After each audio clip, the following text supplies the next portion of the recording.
Dimanche 7 juillet en baie de San Francisco, 15 nœuds de vent, mer plate. C'est parti pour la première régate de l'America's Cup.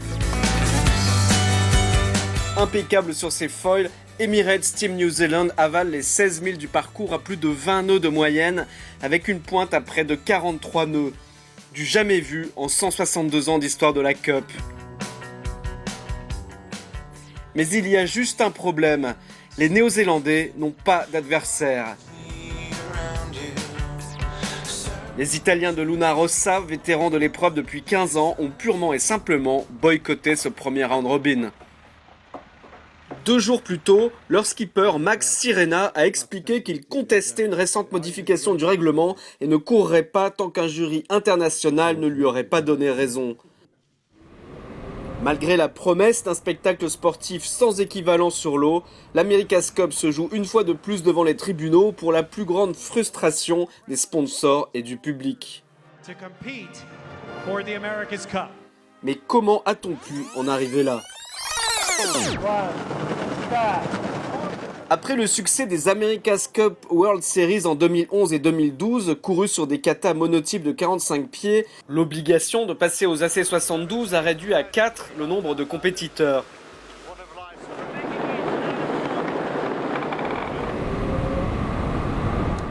Mais les premières sorties d'Oracle puis de Team New Zealand sur ces monstres de 22 mètres qui volent à plus de 40 nœuds marquent les esprits.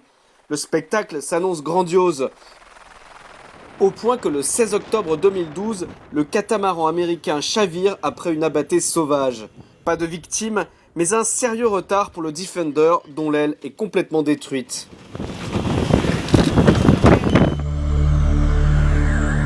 Sept mois plus tard, le 9 mai 2013, l'équipe suédoise Artemis n'aura pas cette chance.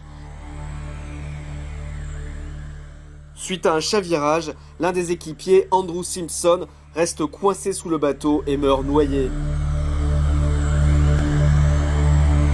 À la suite de ce tragique accident, Ian Murray, directeur de course, propose une liste de 37 mesures de sécurité sur lesquelles tous les participants devront tomber d'accord. Parmi les plus importantes, la limite de vent maximum passe de 33 à 23 nœuds. La place d'invité est supprimée. Chaque équipe doit avoir des plongeurs et un médecin à bord de ses bateaux accompagnateurs. Et les AC72 doivent subir des tests de structure par un organisme indépendant. Mais les foils apparus sous les safrans pour faire voler les AC72 sont eux aussi concernés. Sous prétexte d'améliorer la stabilité des bateaux, il s'agit de leur imposer une surface minimum et de les rendre obligatoirement symétriques.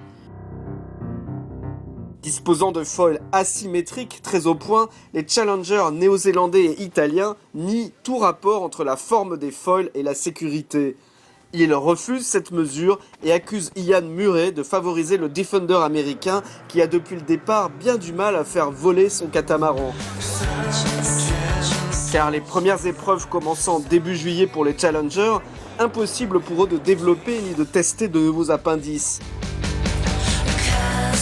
Au contraire du Defender qui ne rejoint la compétition que le 7 septembre.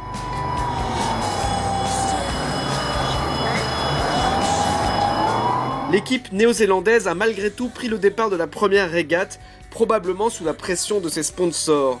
Les Italiens ont préféré perdre un point plutôt que d'accepter tacitement une nouvelle règle qu'ils jugent partiale.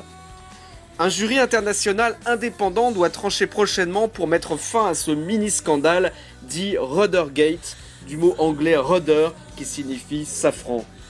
En attendant, Team New Zealand continue à faire du match race contre lui-même en baie de San Francisco. Suite à son chavirage, Artemis, le 3e challenger, a indiqué qu'il ne pourrait rejoindre la compétition avant fin juillet, ce qui l'exclut d'emblée du tableau.